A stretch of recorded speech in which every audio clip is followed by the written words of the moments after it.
Okay, sisters, I hope you've enjoyed the tour of the Mary Tyler Moore House. Are we still, just wave your arms in the air if we're still waiting for a lot of delegates. Okay, not too many. All right. It is 4 minutes after 9, and if you will settle down, simmer down now.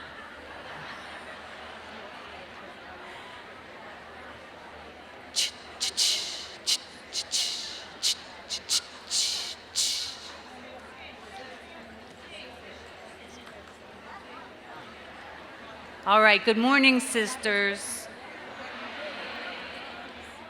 I have to tell you, I have no idea where I am in this book because we have to do some of yesterday, some of today, but I did make the promise that if today we can get through the bylaws and resolutions in 20 minutes, I'll buy everybody winner, winner, chicken dinner. So pretty much that's going to mean we vote to accept all of the bylaws. Amen. Let's go to supper.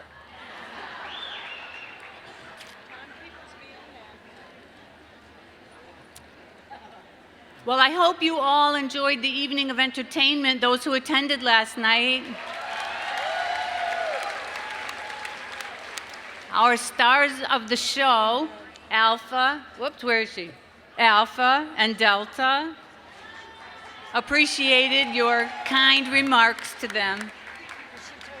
A little bit of Minnesota magic. And I have to announce that the photographs with the trustees where people were making donations brought in $4.82 for the foundation.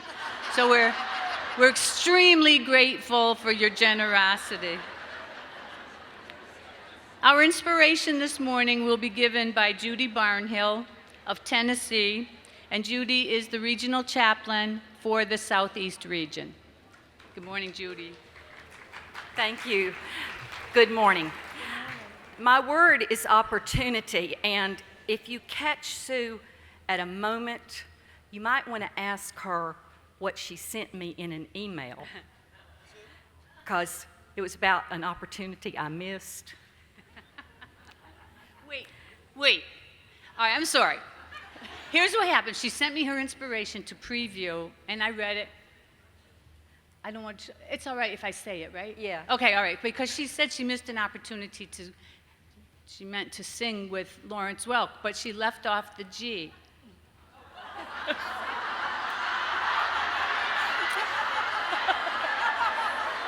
And that's all I'm going to say about that.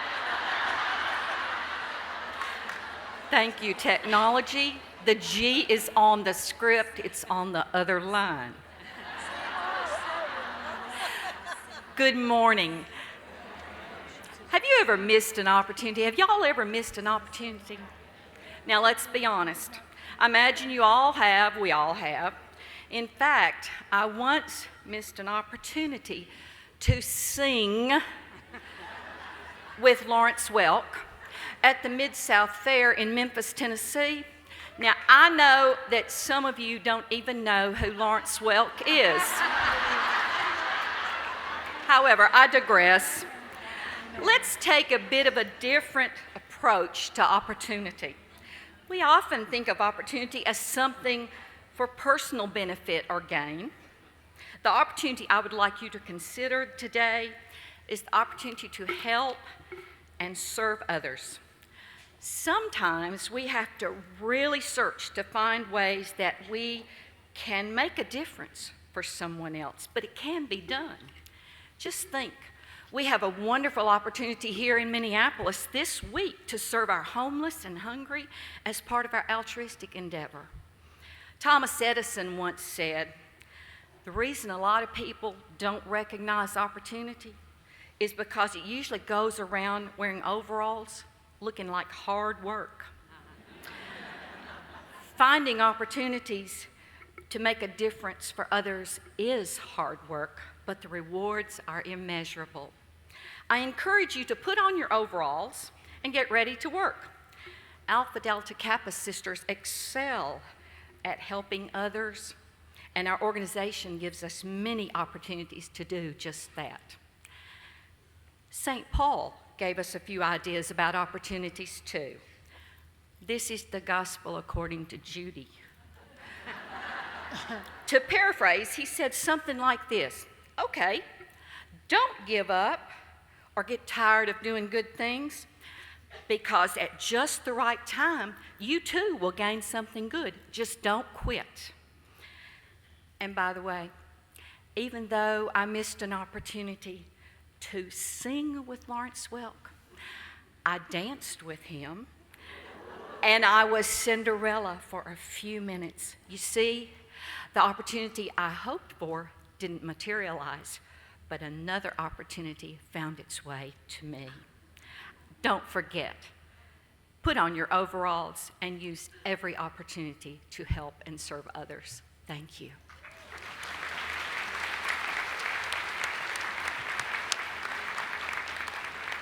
Thank you, Judy. I'm sure every one of us would have enjoyed the opportunity to sing with Lawrence Welk. Missed it. To celebrate the international glow of our organization, our international choir has prepared some folk songs from around the world. Let's sit back and enjoy a couple of them.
Thank you, Josie, Brenda, and our wonderful musicians for those tributes to Australia and Canada.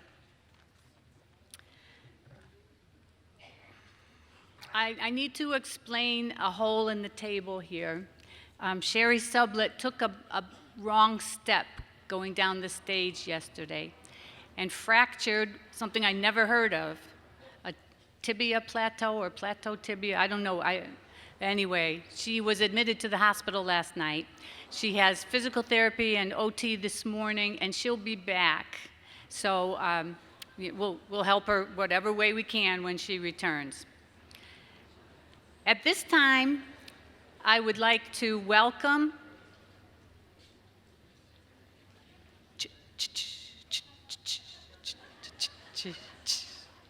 I'd like to welcome the hotel manager, the general manager of the Hilton Minneapolis, Ken Jarka, to bring greetings from the Hilton.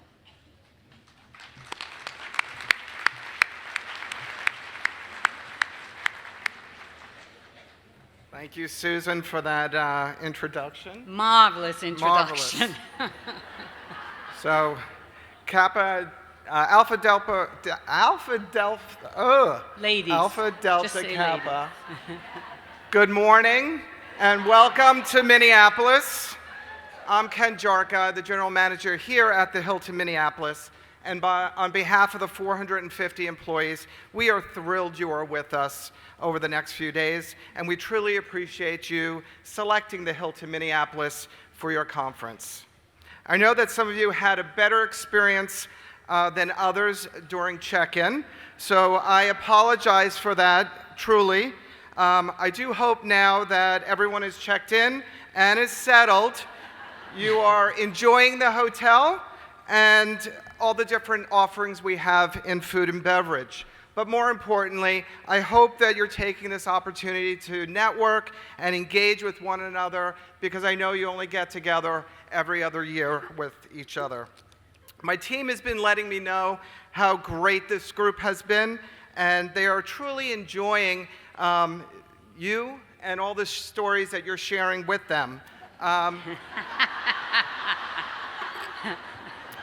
I've also had the opportunity to meet a few of you as well, and I cannot agree more with my team. But as a parent of 3 teenagers, I want to say thank you for being a teacher who has helped raise and develop my own children, along with countless other children out there. We've all have a story of that particular teacher who had a profound impact on our lives. My 17-year-old daughter had that experience with her middle school math teacher, and that is the reason why she's going to be a middle school math teacher. When she goes off to college next year, and honestly, I could not be more proud of her. My wife and I have always said that it takes a village to raise your children, and teachers are truly the heroes in all those villages. So thank you again for all that you do, all that you're going to do in Minneapolis, in our community, and I hope you enjoy the rest of your conference. Thank you very much, everybody. Thank you, Ken. We appreciate you being here. So I hope those stories weren't sob stories. I hope they were very positive stories that you were sharing with the hotel staff. But it is wonderful, and I want to tell you, I've told a couple groups before we had a pre-conference meeting with the hotel staff, and they brought in the heads of each department, and everybody went around the table and introduced themselves, and when it was my turn, I explained who Alpha Delta Kappa is and what we do, and the room was very, very quiet. And when I explained our altruistic project for this convention, people turned and said, "Thank you for caring to bring and serve the local people where we're in attendance at our convention." So I honor you, and I want to let you know how appreciative the staff is of our being here and what we're doing for them and the families of Minneapolis and Minnesota.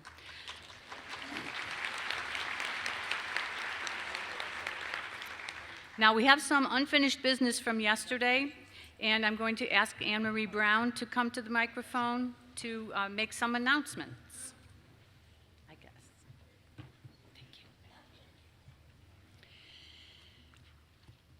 President Pilchat. Is that where I start? Yes, I think so. Sisters, there are other members who have been elected by the International Executive Board to serve in various positions. IEB Chairman, I will tell you right now, thank you.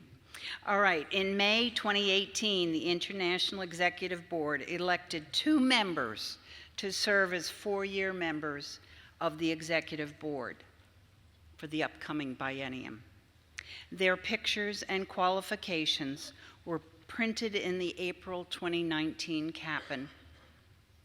On June 4th, Anne Creveling, Marilyn Mew chapter, met an untimely passing after a sudden illness. We will miss our talented and dedicated sister. After a respectful period, another election was held to fill the vacancy. On behalf of the International Executive Board, I am pleased to introduce the 2 women elected by the Executive Board to serve as 4-year board members of the International Board 2019-2023. Their superior qualifications are printed in the Kappa and on the supplement provided. Their terms will begin at the close of the 2019 International Convention. They will be included in the the installation ceremony at our banquet. Would these 2 members stand as I call your name? Kathleen Bulligan of Ontario Zeta. Back here. Back here. And Bev Card of Maryland New.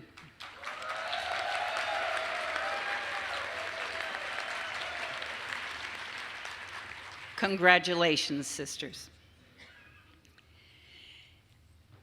This May, the International Executive Board elected Judy Tate of Virginia Tau to serve as a 6-year member of the International Teacher Education Board. Judy, would you please stand?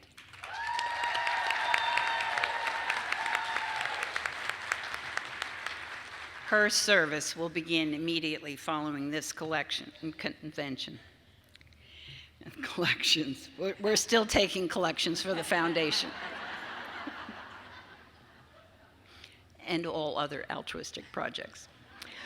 She will be joining the new chairman, Shirley Bruns and Cheryl Longhofer, on the 2019-2021 ITE board. I'm also pleased to announce at the same meeting, the International Board elected Becky Walker of Alabama Beta Kappa to serve as a 6-year member of the Fine Arts Board. Becky. She too will begin serving after the convention, following the convention. And she will be joining the new chairman, Elaine Florimonte, and Paula Lindsay. Yay! Woo! Of the Fine Arts Grants Board. Thank you for offering your leadership skills to Alpha Delta Kappa in service to these boards, and congratulations. Let me remind you all, if you're interested in serving on boards and committees, to complete the volunteer form next biennium.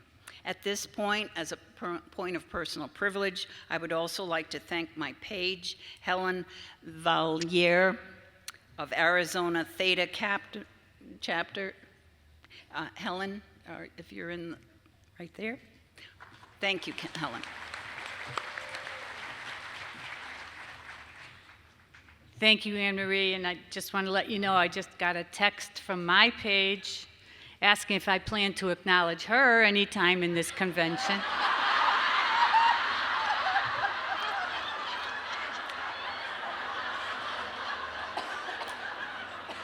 So yes, I had planned to do it.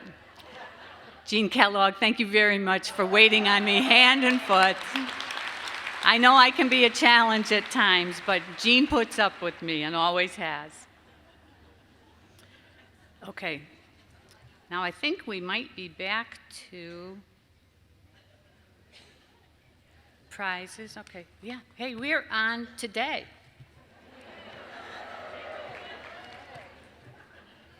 All right. Did that. Sorry. All right. Albert Schweitzer said, when I had dinner with him last night, there are two means of refuge from the miseries of life: music and cats. And though I would argue with him the second refuge, I chose this quote to honor our immediate past international president, Ruth Ann Griggs, who adores her two feline girls and who has been such a help to me in preparing for this convention. So thank you very much, Ruth Ann. It really doesn't matter in what position one serves Alpha Delta Kappa. Support is always needed, and support is always available. So I thank you for the support that you've given me. And speaking of support, Anne Marie Brown has been an outstanding partner with whom I've had the privilege to work this biennium. What I didn't know, she knew and generously shared. And what she didn't know, well, there really weren't any occasions where she didn't know something. But she's just that great. So here to introduce our convention parliamentarian, please welcome again International Executive Board Chairman Anne Marie Brown.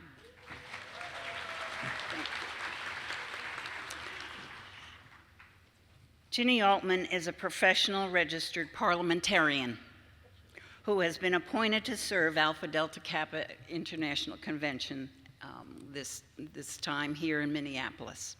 Ginny has been a member of the National Association of Parliamentarians for 20 years. She obtained expertise in parliamentary procedure through coursework at the University of Wisconsin, and then qualified as professional registered parliamentarian following completion of the professional qualifying courses from the National Association of Parliamentarians. In addition, she holds an MBA from the University of St. Thomas in St. Paul, Minnesota. Yes. Okay. Mrs. Altman currently serves as parliamentarian for the national and state conventions and organizations that meet here in Minnesota, including the quarterly meetings of the Minnesota Hockey Association. I was impressed at that. Did she take any checks from that? I don't know. Okay. Oh, I know, I'm still in the role. Okay. Yeah, we scored a goal with that one. Okay. She's been a parliamentarian consultant and bylaws consultant to several state and local chapters, groups, as well as having advised individual clubs and officers and churches in the Minnesota area. And the dog clubs. She likes training her shepherds, German shepherds, and she's president of the German Shepherd Dog Club of America. Ginny has a variety of interests in addition to being a member of Toastmasters. She sings with various choirs and has sung the national anthem at the St. Paul Saints baseball games. I was pretty impressed with that, as well as for community parades and dog shows. Ginny also judges dogs for clubs affiliated with the American Kennel Club. Her specialty is herding breeds, which includes the German Shepherd. Ginny is willing to answer your questions during our breaks or recess. I know you will enjoy getting to know her as we have. Thank you. Ginny, would you please stand?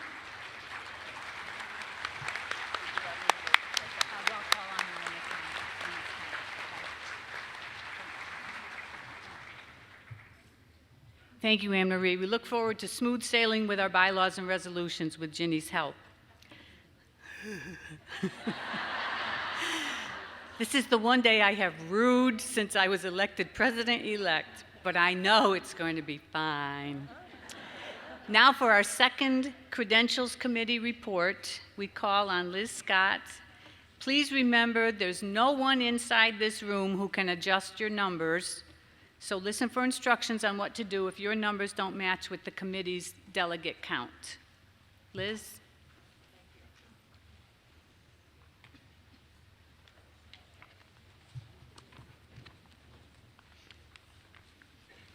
Good morning, Madam President. Sisters. The Credentials Committee has been hard at work since Tuesday.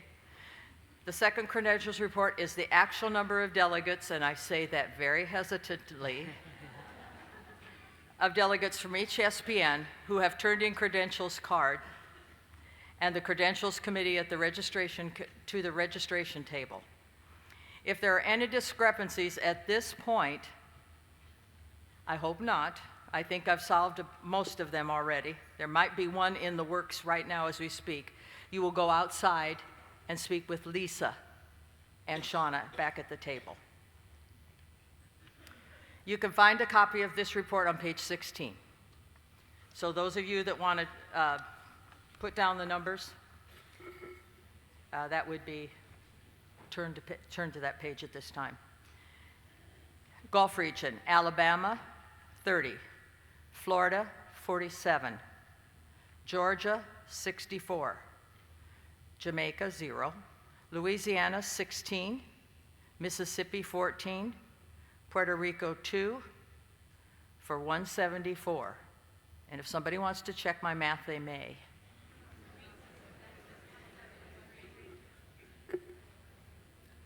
We added one from Florida, which went up to 147. 74. Okay.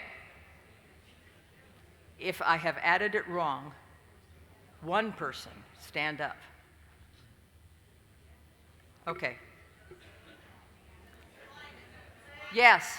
I have, when I added it, I come up with 173, ma'am. 30, 47, 64. Somebody get out their phone. Oh, 61. 173. I'm sorry, Georgia is Is Georgia 60 or 61? Oh, 64. You're right. I'm sorry. 173. Thank you. Illinois, 20, North Central. Indiana, 20. Iowa, 18. Manitoba, 6. Michigan, 18. Minnesota, 24. Nebraska, 28. North Dakota, 4. Ontario, 10. South Dakota, 5. Wisconsin, 11. For a total of 163.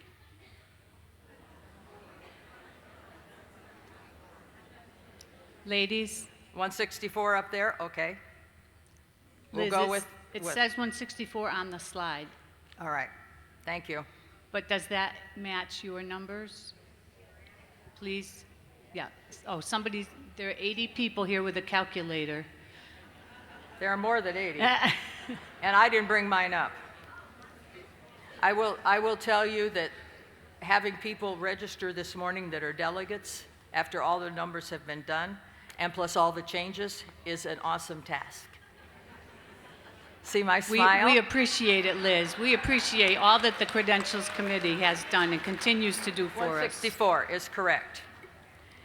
Northeast region, Connecticut 21, Delaware 9, Maine 4, Massachusetts 12, New Hampshire 10, New Jersey 20, New York 7, Ohio 15, Pennsylvania 13, Rhode Island 3, Vermont 6, for 120. Thank you. And here's the one that has not changed since day one. Northwest,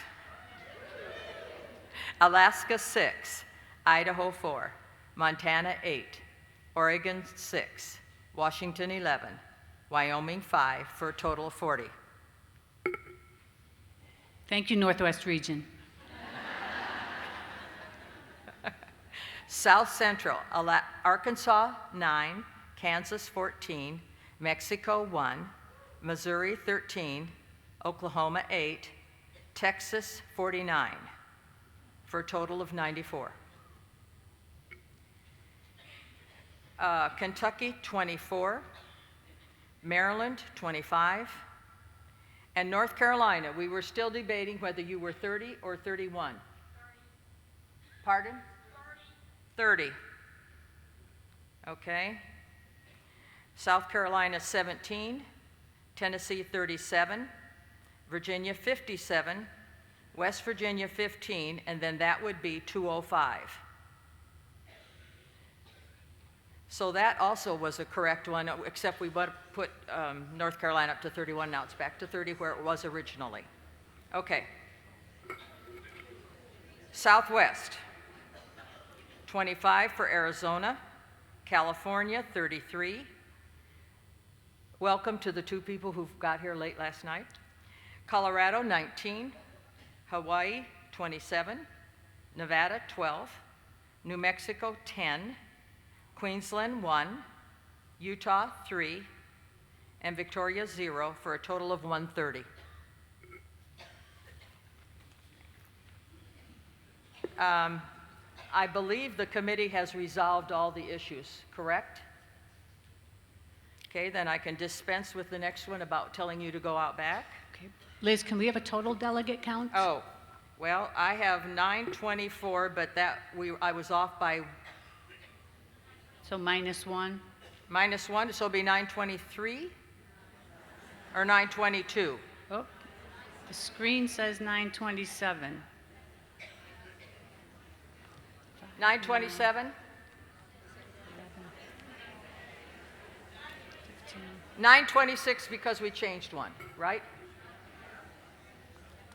I will let the guy back there add up our totals, and he will put up the correct one on the screen. How about that?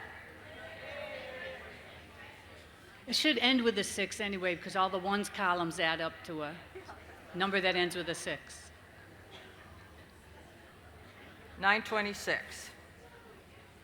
Okay, I would like to thank the state presidents who helped out. Will be having some recommendations that go in regarding how we have the process of delegates and alternates. And I understand if people get sick, that's not a problem. But when chapters send in and have nobody designated as a delegate and then wait till they get here to say, oh, we didn't know we could have 2. We thought we only got 1, you know. Okay. And I would like to encourage anyone who would like this job to please let me know, and I will let our president-elect know. I move that the second credentials report for the 2019 convention be accepted. Did you want to add to that Liz Scott be named dictator for life on the credentials committee? All right, the motion has been made to accept the second credentials report coming from a committee. It needs no second. All those with purple delegate ribbons. Oh, well, we're not going to do keypads yet. We haven't gotten there. Anyway, purple delegate ribbons. All those in favor, please stand. This is your stretch break. Thank you. You may be seated. All those opposed to accepting the Credentials Committee report, please stand. Thank you. Motion carried.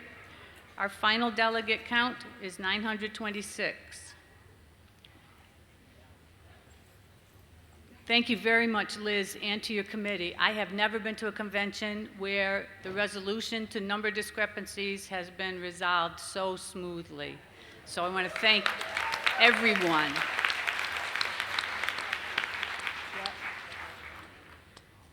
They're going to be recognized tomorrow. Okay, you know, I have all this stuff in here about getting your numbers resolved, and we don't have to do this. So we'll move forward with the balloting process. Our members of International Chapter are going to move to the seating in front for the, just for this balloting process. So I'll call on Cindy McDougall, the chairman of the balloting committee. And members of International Chapter, please move down to reserved seating in the front. Did someone have something that they wanted the chair to hear? Okay, indigestion, thank you.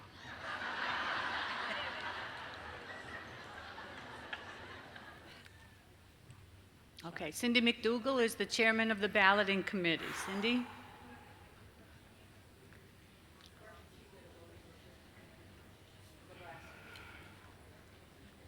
What region is that? What region is that? North Central. North Central Balloting Committee person, raise your hand. North Central Balloting Committee person, please raise your, go see them. She does not fool around.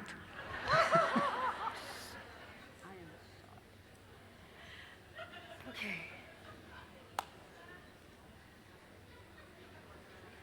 Is it my turn? Your attention, ladies. Am I on this page right here? I'm ready? You're ready. Okay. 291. Yes, I'm there. Madam President, I'm honored to introduce the members of the balloting committee who represent every region in Alpha Delta Kappa and are seated near their regions to offer assistance when needed. Their role is that of support in the balloting process. Should anyone have an issue with a keypad, the balloting committee member will assist in providing them a new keypad. Would my sisters on the balloting committee please stand and wave as I call your names and remain standing? From the Gulf region, Debbie Boswell and Jacqueline Jackson. From the North Central region, Arlene Hart and Laurel Van Dyke. From the Northwest region, Marlene Boltman. From the South Central region, Ann Holcomb and Susan Roski. From the Southeast region, Sharon Dershimer and Carol Peace. From the Southwest region, Alice Britton and Daisy Ishihara. From the Northeast region, Sally Fraticelli and Peggy Germain. And I am your chairman, Cindy McDougal from Northeast.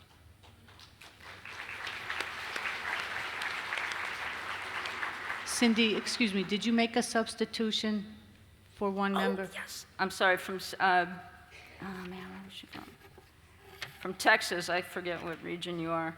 Katie Loftus. Sorry. Where's Katie? All right, the whole world wants to clap for Katie. Thank you, Katie. Sorry, I did it in mine. I forgot to write it down.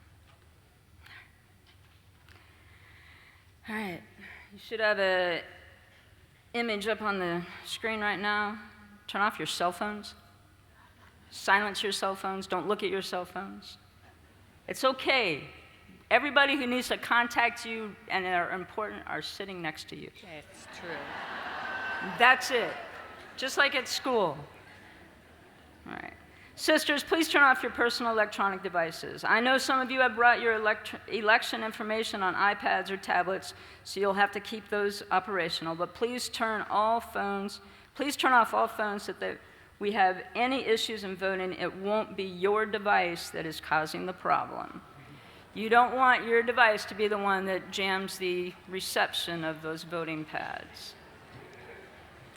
Thank you, Cindy. At this time, Jenna Klaus from our voting company, Paget Communications, will walk us through how to use our keypads. And I hope that by the time we complete this practice session, our credentials committee will have had time to rectify any differences in the numbers. You see, I was preparing for the worst, and it did not happen. Jenna, I think we're ready to begin with your instruction on how to use the keypads. Thank you. Good morning, everyone. Good morning. If I could have the voting instruction slides, perfect. So all the voting delegates, you should have a white voting device in your hand. They should be powered on already. You will know that it's powered on. You'll see some numbers on the screen on the top line, and you will also see a battery meter there. If at any time you think your batteries are running low in your device, you can visit us at the back table, and we will change out your batteries for you. So if everyone has their keypad powered on, we can move on to the next slide, which displays how to vote. So when we're going through the balloting, you will see on the screen the number associated with the candidates that you want to choose. So to make your selection, you're going to press that number. You will see it display on the screen of your device. Make sure that that's who you would like to vote for, and when you are ready to submit that choice, you'll press the send key. If you make a mistake, you can use the delete key, the DEL key. That will act as a backspace, so you can backspace that number out, enter your correct choice, and then hit the send key to submit. That's a very crucial step. Make sure you hit that send when you're ready to submit your choice. You can go on to the next slide. You can also change your vote at any time. The keypad will take one vote from each device, and it will take the last number you entered before the timer hits 0. So again, just the number and send. Use the delete key as a backspace before you hit send, and if you do make a mistake after you hit send, it will take your last choice. So you can just re-enter a new number, and that will overwrite your previous vote.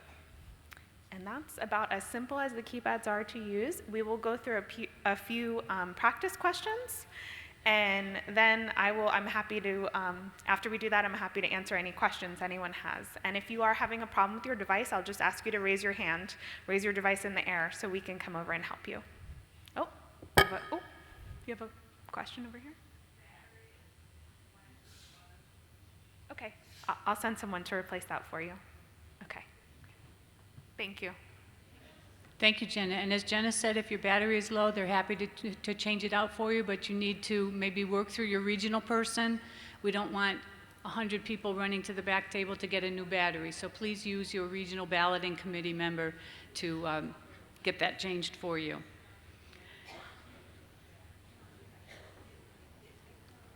Okay, there are several ways to keep your vote secret.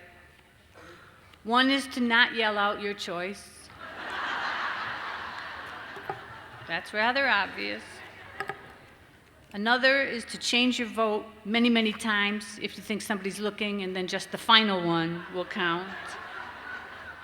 And the third is to kind of put your hand over it or stick it in your jacket or whatever. But you know what? It's your choice in the end, and it doesn't matter how many people know it. So use your device, be as guarded as you want to be, but hit that send button with your final choice. Sisters, please give Cindy your attention as we move forward with the balloting process. Thank you, Madam President. Good morning, sisters. Good morning. All right. The chair would like to thank the International President Sue for the honor of chairing this committee. Okay. and for the privilege of working with the wonderful team that I have in place. I am happy I did introduce them already. We're good. Unless you want me to introduce them again, I'd No, really my like to mistake, my mistake. Yeah. The ladies of the balloting committee are stationed to help you in any problems. They can also collect a low battery keypad and get it exchanged for you if necessary. All right. Last paragraph on 299, I think. I think we are. All right. So, as a reminder, your cell phones are off. We are ready. When we are ready to vote, you will hear me say, "Please vote now." Delegates will vote on their keypads in the 20 seconds allotted. Once you've pressed your number choice and press send, you should get a message that says received. We are going to practice with 3 questions before getting to the actual business of choosing the altruistic projects and the candidates. Be sure that your keypad is powered on at this time. Skip the next sentence. You should see a little button on the bottom right. Do not vote until I instruct you to do so. It is like Simon Says. If you do it wrong, your vote is out. All right. I will say the magic words, "Please vote now." Then a person from Paget Communications will hit the button to start the vote. There may be a little time delay, so watch the screen for the timer to start to count down. Okay? All right. Here we go. You need a slide. Question number 1. Would you be willing to use your personal device for voting at the next convention? Number 1, yes. Number 2, no. Please vote now.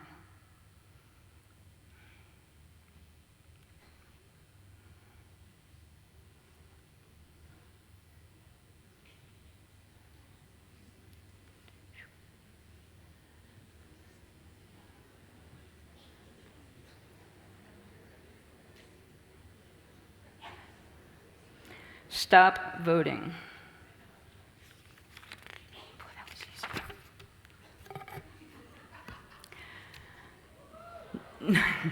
Number 1 received 573 votes. Number 2 received 260 votes, for a total of 833 votes. It happens, not to worry, some people may abstain. Question number 2.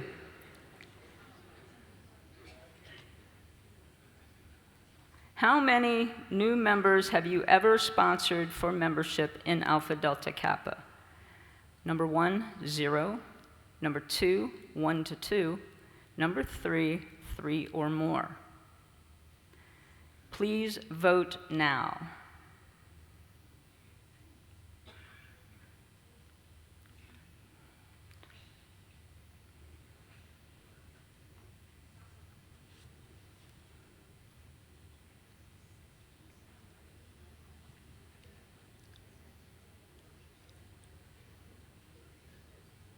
Stop voting. Excuse me. Excuse me. Number 1 received 121 votes. Number 2 received 339 votes.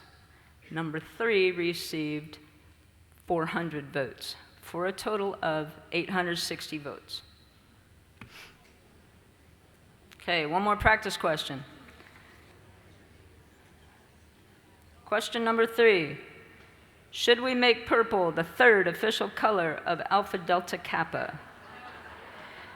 Number 1, yes. Number 2, no. Please vote now.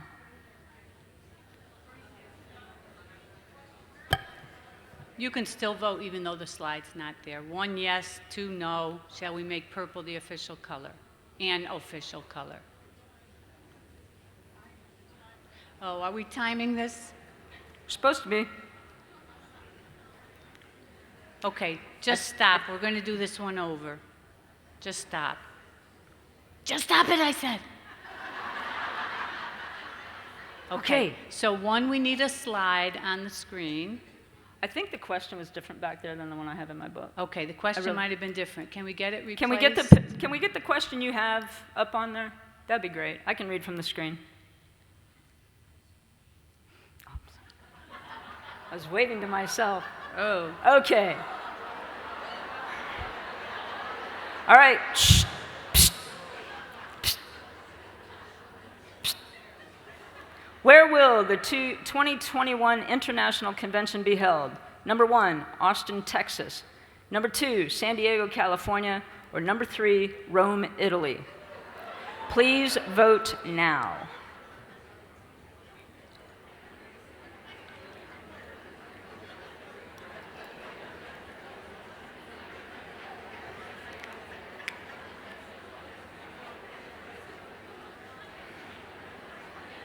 This is the loudest group of people. Cindy, we would like to do the purple question. So even if we do it without a slide, we would just like entertain it. Okay, thank you. So maybe we can do that next. Thanks.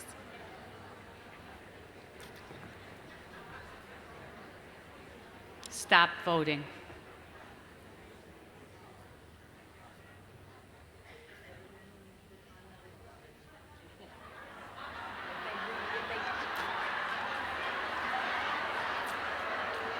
This is a well-informed membership.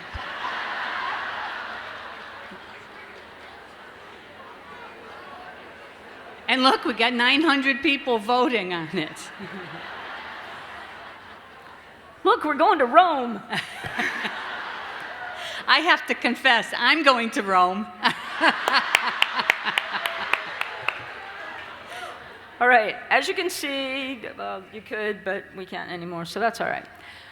We are going to go back to the question concerning the making purple a third official color of Alpha Delta Kappa. They would like some input, so we are going to ask that we go ahead with that question, even though it's not up on the screen. If we could get a countdown timer for it. Jenna, are you Jenna, on board is that with possible? Jenna? Where'd she go? Jenna left. Perfect, perfect. Yes? Yeah. All right. All right. Again, should we make purple the third official color of Alpha Delta Kappa? Number 1, in favor. Number 2, opposed. Please vote now. Wait for the timer to start, and then you vote. And if you voted early, you still have time. You have 10 seconds. 9, 8.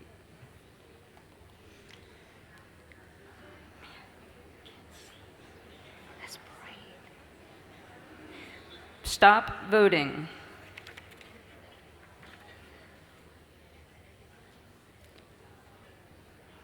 In favor received 834 votes. Opposed received 49 for a grand total of 883 votes. Please be aware, sisters, this is an opinion poll, not a vote of an action that will occur. So just, all right, It's we're just an just opinion. playing right now. It's just an opinion. Just be aware. Okay. I need a haircut. Or a comb. Okay, thank you, sisters. We are now finished with our practice session. On to bigger and more important questions. Are there any... Wait, excuse me.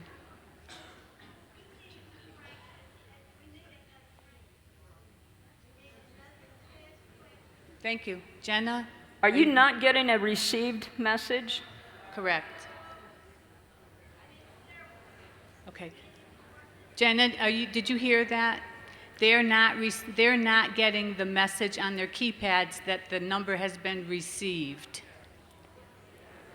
Your receiver might be too far from the keypads.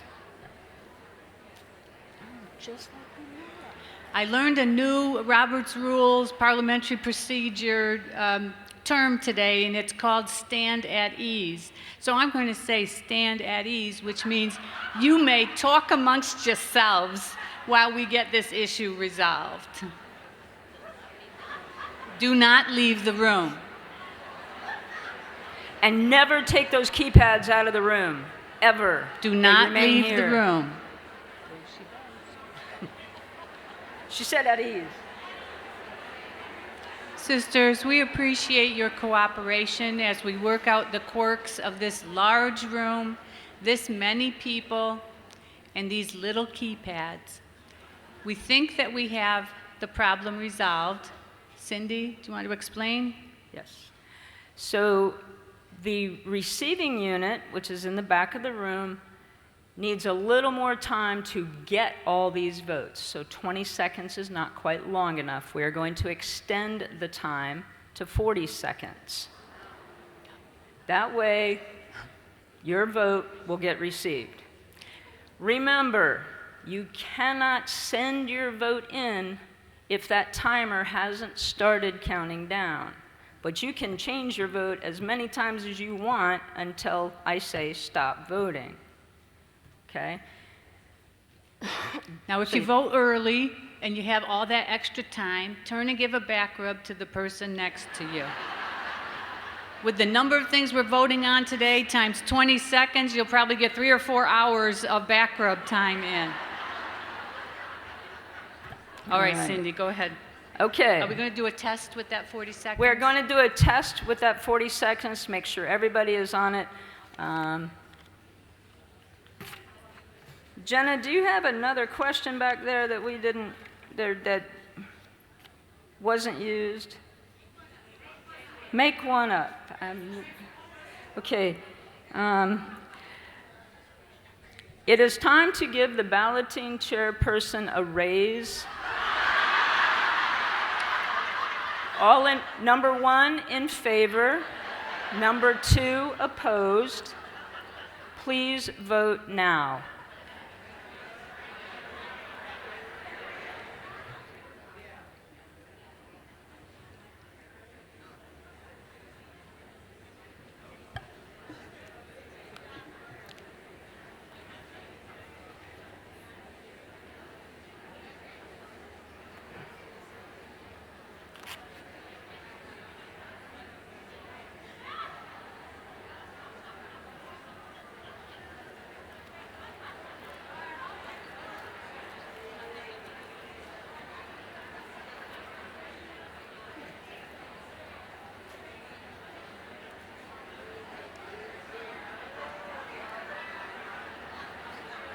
Better, isn't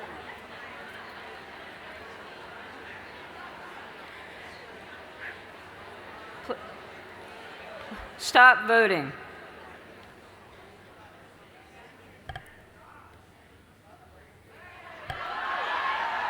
Yes.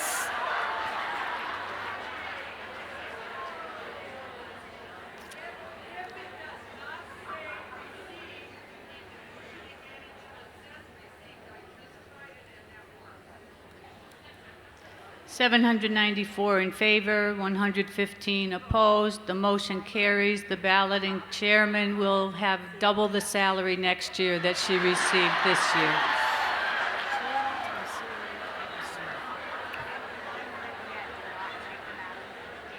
Yeah, I know. Jenna, is it possible to move the timer to the top of the screen so we can see it? Many people are having a difficult time seeing the timer. All right. Remember, the timer has to start before you send in your vote. Hit send until it comes back, says received. Okay. We are now ready to begin with our first official keypad vote of the day. Okay, no more fooling around, Susan. Seriously, this is like business here. All delegates will vote on this matter. Delegates at this convention have the opportunity to help choose the 2019-2021 International Altruistic Project or projects. As you can see on the screen, my face, there are three options. Number 1, St. Jude's Children's Research Hospital. Number 2, Alzheimer's Association. And number 3, St. Jude's Children's Research Hospital and Alzheimer's Association. Are there any questions? Please vote now.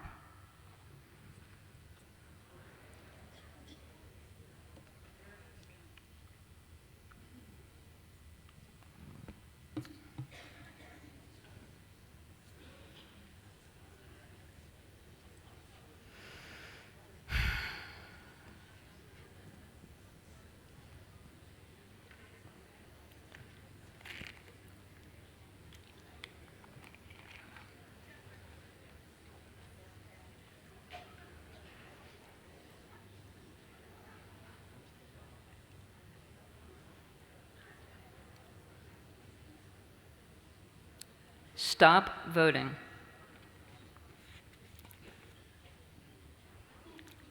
St. Jude's Children's Research Hospital received They're putting them in order. 35 votes. Alzheimer's Association received 23 votes. And number 3, St. Jude's and Alzheimer's received 857 votes. We have an election. By direction of the International Executive Board, the choice receiving the highest number of votes will be declared the International Altruistic Project or projects. Therefore, the chair declares that the 2019-2021 International Altruistic Projects will be St. Jude Children's Research Hospital and Alzheimer's Association.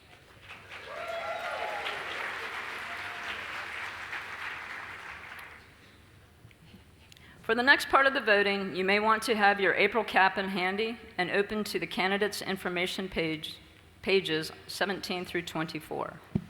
Candidates are listed in the same order the elections will be held, with one insertion. The election of the four-year International Executive Board member will be held immediately following the election of the International President-elect. For each office, I will tell you who is allowed to vote. For example, everyone may vote in the election of International President-elect, but only members of home regions may vote for their own international vice president of the region. I'll let you know specifically who may vote in each election, so it is important that you listen carefully. Let's take any questions you may have now so that we don't interrupt the voting process once it begins. If you have a question, please go to a microphone. Do we have microphones? Okay. Oh, all right.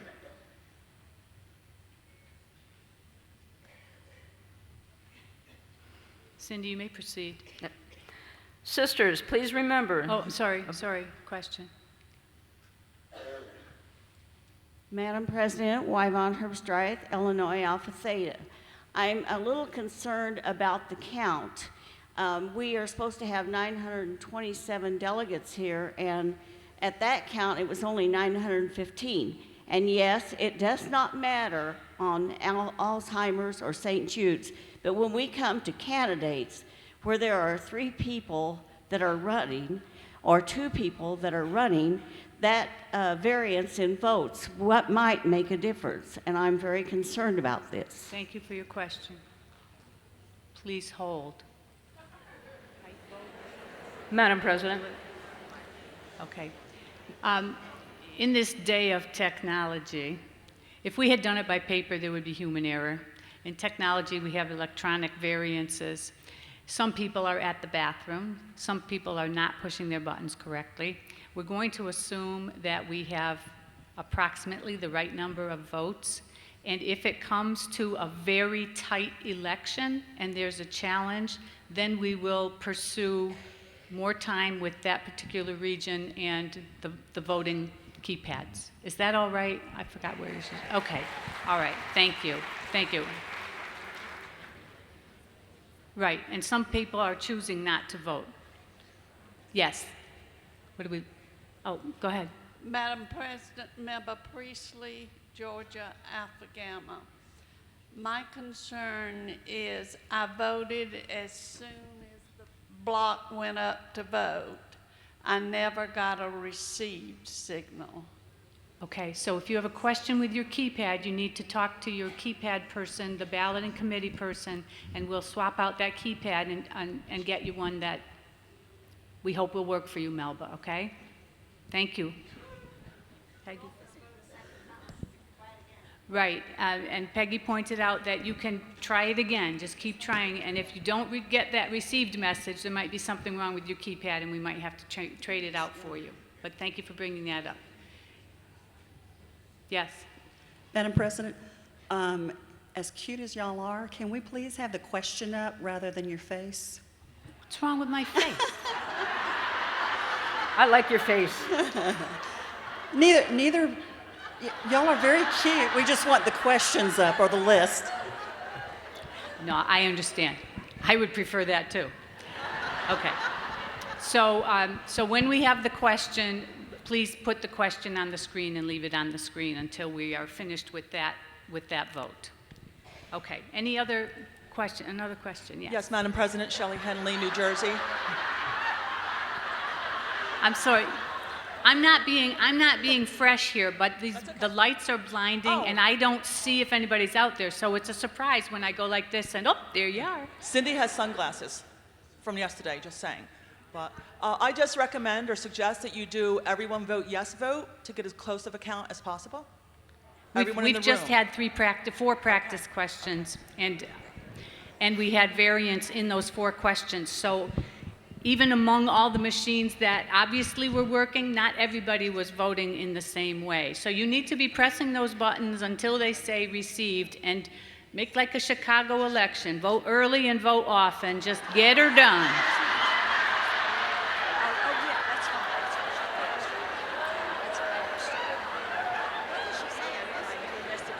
Okay, any other questions before we continue with the balloting? All right, thank you. Please settle, sisters. Thank you. All right. Sisters, please remember, you will wait until you hear the words, "Please vote now," and see the countdown timer begin before you press a number and press send. My saying, "Please vote now," signals the timer in the back. Wait for the timer to come up and begin. 40 seconds is a long time. You'll have plenty of time to push that button and hit send. Okay? And you can do it over and over and over until the countdown timer is done. After I say those words, you will enter your number choice and hit send. Here we go. The first office on the ballot is the office of International President-elect. Candidate information can be found on pages 17 and 18. All delegates will vote for the office of International President-elect. The names as they appear on the screen are: number 1, Molly Acosta; number 2, Jan Cook; number 3, Sherry Sublett. Please vote now.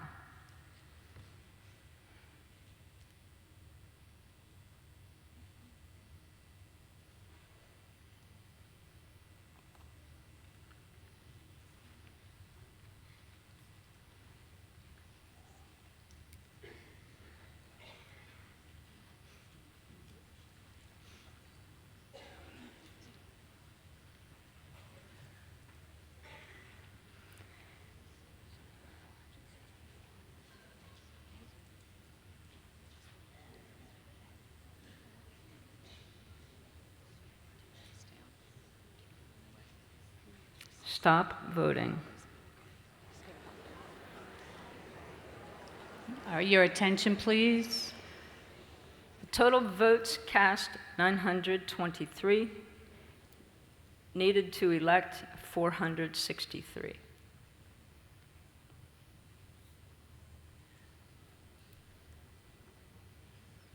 Molly Acosta, 366. Jan Cook, 310. Sherry Sublett, 247.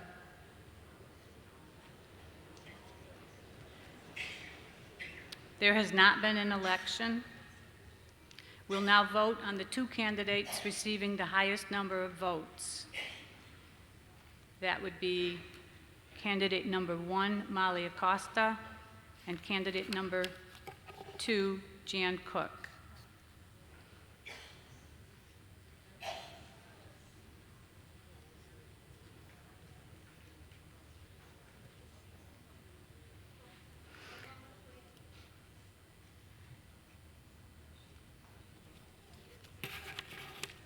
Please don't call out, nobody can hear you. All set, Peggy? Are we? Okay, are we ready to move to the vote? Cindy? The names as they appear on the screen are: number 1, Molly Acosta; number 2, Jan Cook. Please vote now.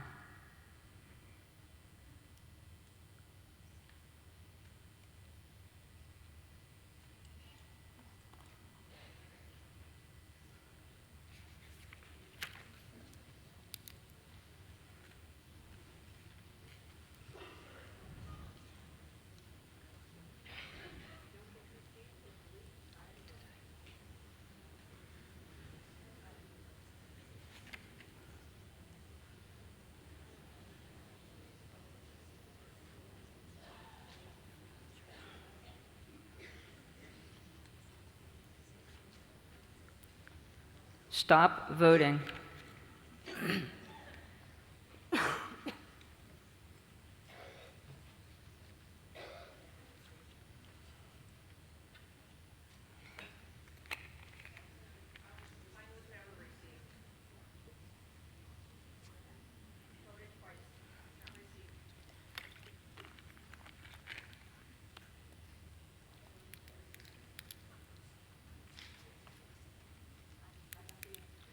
Jenna, if a person never gets that received message on their keypad, Is there a chance that their vote has been received, or must it say received?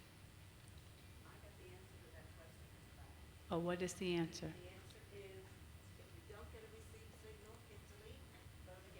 Okay, if you don't get a received signal, hit delete and vote again. And glad, let's see how things go, and then you can challenge. Did it ever come back? You never got through? Okay. Okay, Cindy, we can, oh, no, you can't do anything yet. I would, but I can't.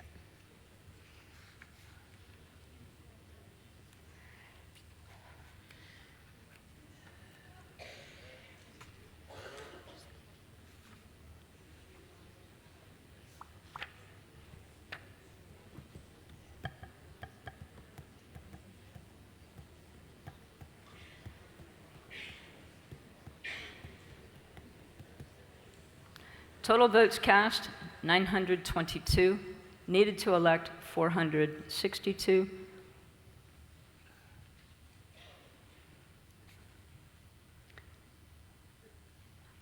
Molly Acosta, 489. Jane Cook, 433. Sisters, we need to hear the information. Simmer down now. Go ahead, Cindy. Would you repeat, Cindy? Molly Acosta, 489 votes. Jan Cook, 433 votes. There's been an election. The chair declares that Molly Acosta has been elected International President-elect of Alpha Delta Kappa. Congratulations.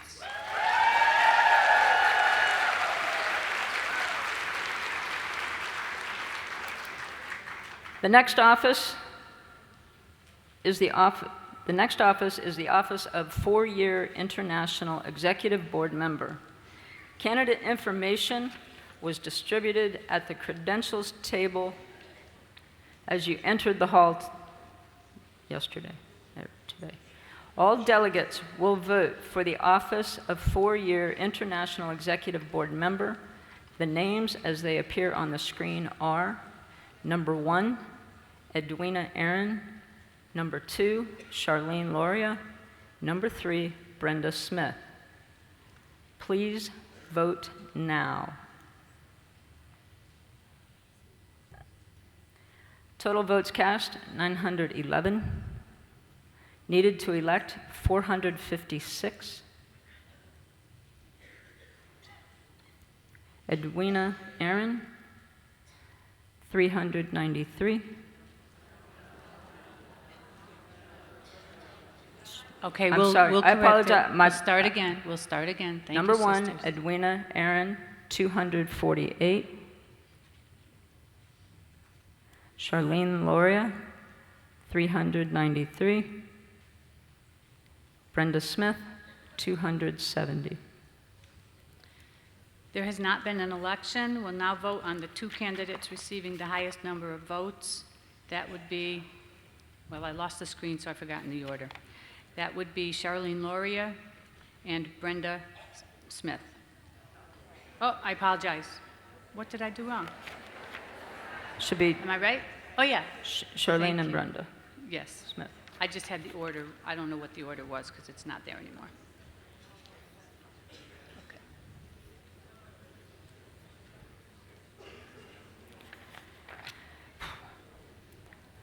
All delegates will vote for the office of four-year International Executive Board member. They are number 2, Charlene Loria; number 3, Brenda Smith.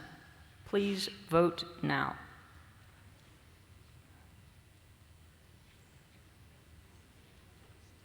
Total votes cast, 918. Total needed, 460. Charlene Loria,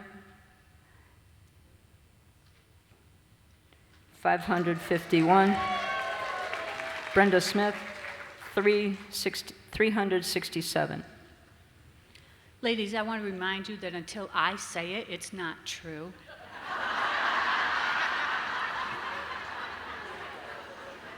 There has been an election. The chair declares that Charlene Loria has been elected four-year International Executive Board member. Congratulations.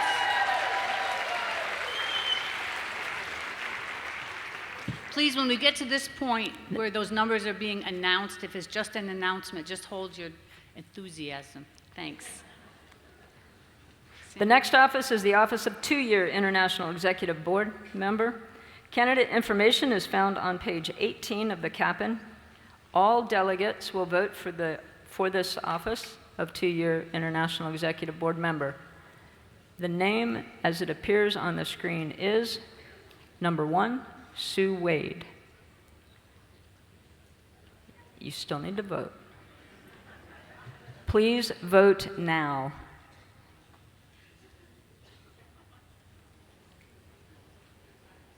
Total votes cast, 910. Needed to elect 456. Susan Wade, 910.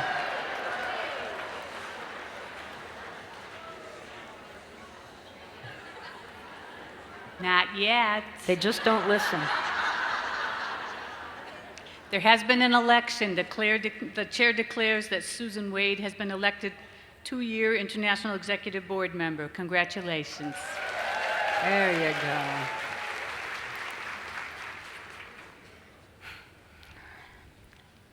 All right. Now we will vote on the candidates for International Vice President. We're going to start again. Now we will vote on the candidates for International Vice President of the regions. Only those delegates from that region will vote for the International Vice President of the region. Please listen carefully as the list of states, provinces, and nations within each region is read. Please stand as you vote to help us identify the eligible voters. Those who are sitting should not be voting. Makes sense. We will begin with the Gulf region. The Gulf region, Alabama, Florida, Georgia, Jamaica, Louisiana, Mississippi, Puerto Rico. For the office of International Vice President of the Gulf region, only those states will vote. Candidate information is on page 19 of the Kappa. The names as they appear on the screen are number 1, Terry Payton, number 2, Juanita Valentin Morris. Please vote now. Total votes cast, 168. Needed to elect, 85.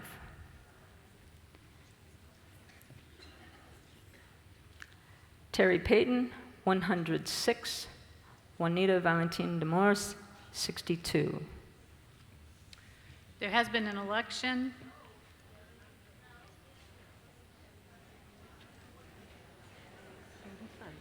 There has been an election. The chair declares that Terry Payton has been elected International Vice President for the Gulf region. Congratulations.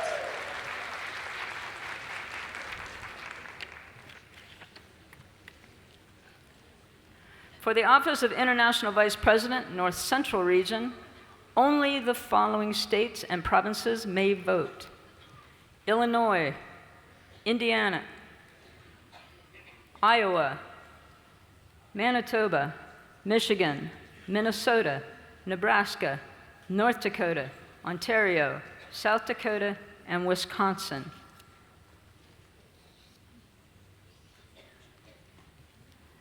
Candidate information appears on 19 of the Kappa. The name as it appears on the screen is number 1, Roberta Casaban. Please vote now. Total votes cast, 161. Needed to elect, 82. Roberta Casaban received 161 votes. Hold your applause, it's not official yet. Almost. There has been an election. The chair declares that Roberta Casaban has been elected International Vice President for the North Central region. Congratulations.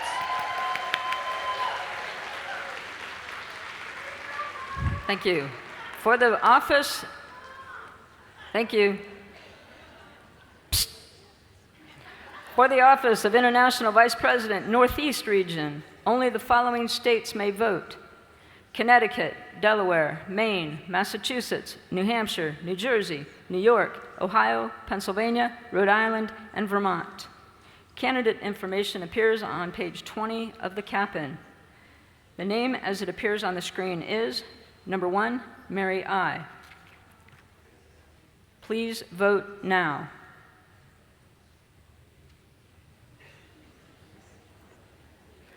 Total votes cast, 119. Needed to elect, 61. Mary I. received. Mary I. received 119 votes. There has been an election. The chair declares that Mary I. has been elected International Vice President for the Northeast region. Congratulations. Good job. For the office of International Vice President, Northwest region, only the following states may vote: Alaska, Idaho, Montana, Oregon, Washington, and Wyoming. The names as they appear on the screen are number 1, Janet Johnson; number 2, Susan Ray Long. Please vote now.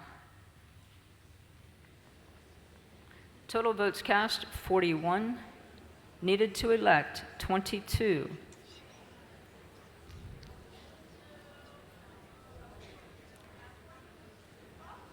Number 1, Janet Johnson received 12 votes. Susan Ray Long received 29 votes.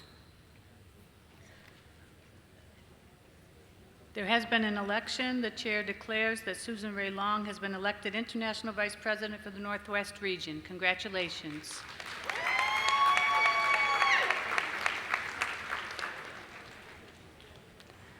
For the office of International Vice President, South Central region, only the following states and nations may vote: Arkansas, Kansas, Mexico, Missouri, Oklahoma, and Texas. Candidate information appears on page 22 of the Kappa. The names as they appear on the screen are number 1, Nancy Thompson; number 2, Cynthia White. Oh, there they are. Please vote now. Total votes cast, 95. Needed to elect, 48.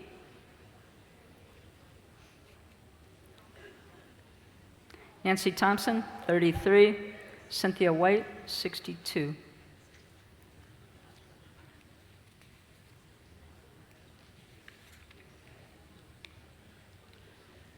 There has been an election. The chair declares that Cynthia White has been elected International Vice President for the South Central region. Is that South Central? It's South Central, right? Yeah. I'm sorry, I hesitated. It throws me off. I'm perceptually challenged. It throws me off when the numbers are reversed on the slide and I'm recording them in vote order. So that's my hesitation. I apologize for that, but that's the reason for it. It won't change. That's just the reason. Absolutely. Madam President. Madam President. Yes.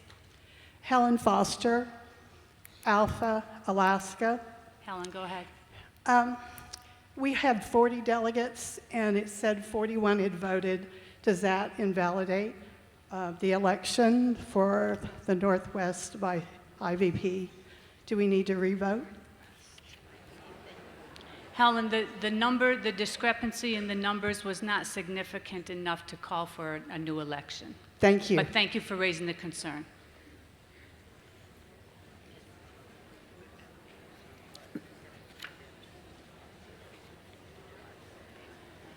Oh, okay. And Liz Scott, is Liz, wherever Liz is, would you please check on that number that Helen just mentioned and just ensure that we have the correct numbers?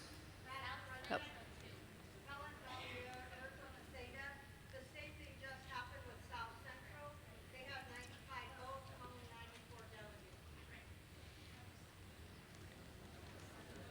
All right, and again, with the difference of one vote, the election count was significantly higher than the number required, so that would have canceled out that concern. But ladies, if this means that someone is sitting on her keypad while another region is voting, please don't be making those kinds of calls. Make sure you're only voting if you're in that region and in one of those states that has been named to be voting within that region. Yes. For the office of International Vice President, Southeast Region, only the following states may vote: Kentucky, Maryland, North Carolina, South Carolina, Tennessee, Virginia, and West Virginia. Candidate information appears on page 23 of the Kappa. The name as it appears on the screen is number 1, Conway Blankenship. Please vote now. Total votes cast, 193. Needed to elect, 97. Conway Blankenship, 193 votes. Shh. It's not official. There has been an election. The chair declares that Conway Blankenship has been elected International Vice President for the Southeast Region. Congratulations. Before we go on, sisters, it hurts to lose. I have lost, and it hurts. But I want those people who are not, who haven't been selected for that office to understand that these cheers are not stepping on you. They're just elevating the people that were supported, who they know will do a wonderful job as well. And we just need to interpret those applauses the way that they're intended, okay? So I hope nobody is hurt by them. I know it hurts.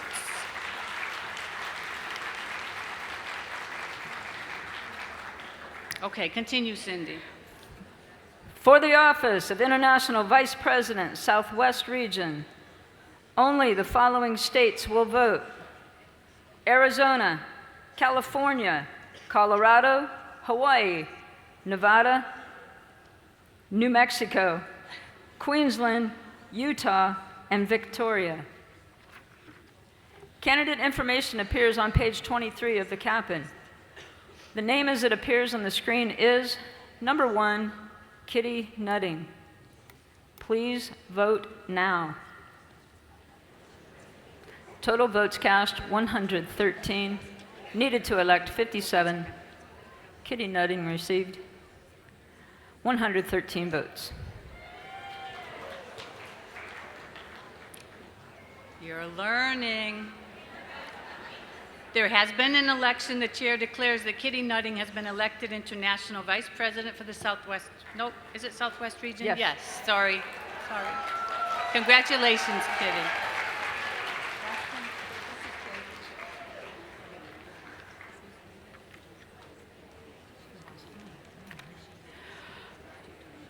For the office of International Vice President for Membership,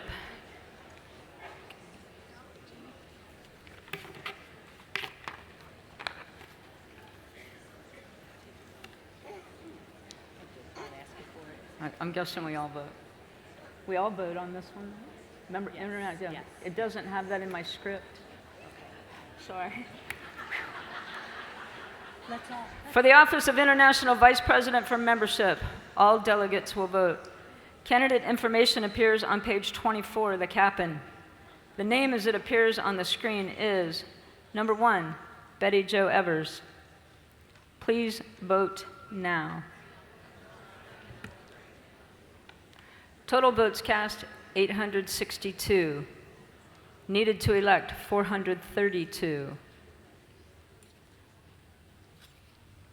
Betty Jo Evers, 862 votes received. There has been an election. The chair declares that Betty Jo Evers has been elected International Vice President for Membership. Congratulations.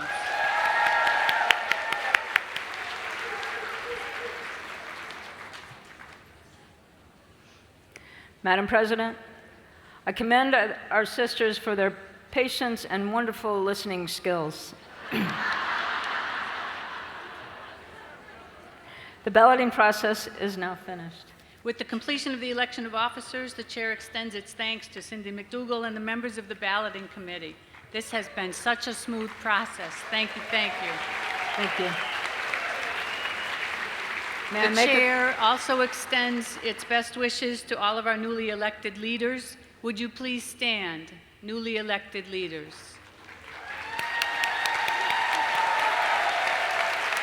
And I would ask Judy Ganser to please stand with them. This will be our international leadership for next biennium, newly elected. Executive board members for next biennium, please stand with them.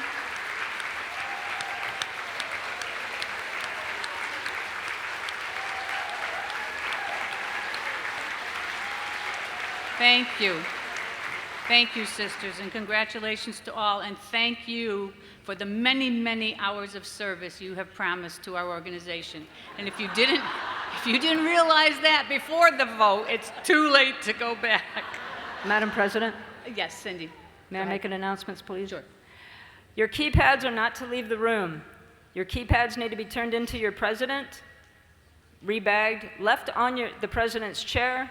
After lunch, we will redistribute for more voting process going on later. Well, it's not, we were so efficient. It's not lunchtime, right? Am I correct? It's 5 minutes to 11? I'm correct? Okay, so Cindy, thank you. But it's a good segue because when you do go to the ladies' room, leave your keypad in this room with a trusted friend because you don't want to lose them anywhere else. They're very expensive and you will have to pay for it. I know that wasn't a contract on your registration form, but that's the deal. So anyway, we're going to take a 10-minute stretch before we start work on bylaws and resolutions. And as I promised, if we finish bylaws in 20 minutes, it's winner, winner, chicken dinner for everybody. But let's say we'll be back at 5 after 11, 10-minute stretch. Okay, sisters, we're ready to begin. Please close the doors, lock them, no one goes out, no one comes in. This is Willy Wonka's chocolate factory. I have some, thank you. Please close all the doors. I have to tell you, I was getting hives during the election because I was afraid that I had to figure out what those numbers were with votes cast and what half would equal. And I'm really good at math, but the closer I get to having to do it fast, the worse I become. It's just like the closer you are to a microphone, the dumber you sound. And the closer you are to the whiteboard, the worse you spell. So, but thankfully, whoever is doing that calculation and putting it on the screen, I bow to your lack of dyscalculia. How many people here in your chapters, every year, every time you have to get new delegates, and I want you to jump up really fast and say, woo, woo, woo, woo, woo, how many people have a full slate of officers? Excellent. For your state, how many people every time at every election do not need to beat the bushes to find state officers? Okay, I want everybody in the room, just for comparison now, everybody in the room say woo, woo, woo, woo, woo. Okay, there was a little difference, wasn't there? I want to thank all of the people who offered to serve in an international capacity. And all of those candidates put themselves out there and sat in this large group when the decision was made. It's a very difficult thing, but they also offered to give of their time and of themselves, and we appreciate everybody who made that offer of service. So let's give all of our candidates a big round of applause. Woo, woo, woo, woo, woo, woo. All right, that didn't start here with me. Judy did it.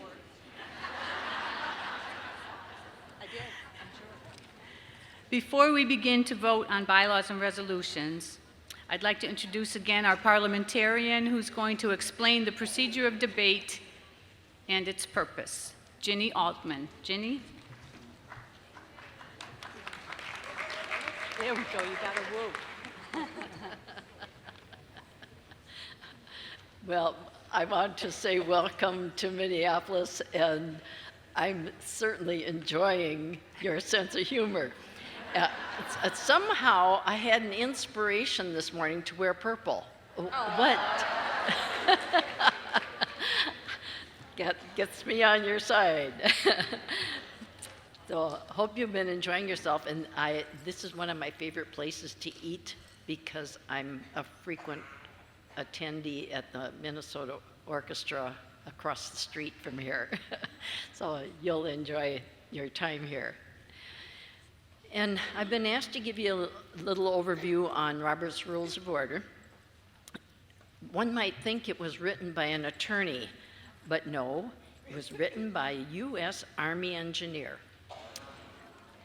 Brigadier General Henry Robert, back in 1867, was involved in some community organizations and found them so disorganized.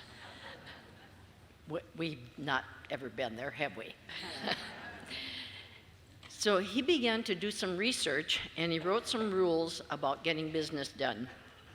Before long, he had written his own rules of order, and what was once a few rules became now a page, 700 pages, and we're about to have a 12th edition in 2020.